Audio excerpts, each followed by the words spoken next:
Hi. If you want to use ChatGPT, even though it shows you this information in clearing cookies doesn't do anything, then you need to go to OpenAI.com website manually.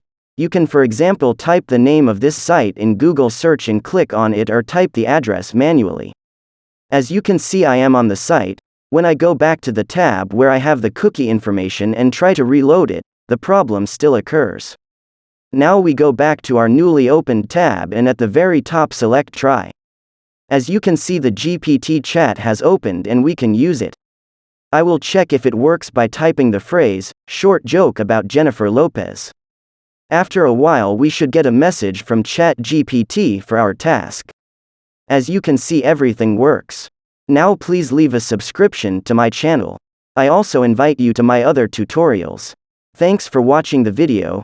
Leave a thumbs up below the video and let me know in the comments if this tutorial helped you. Have a great day.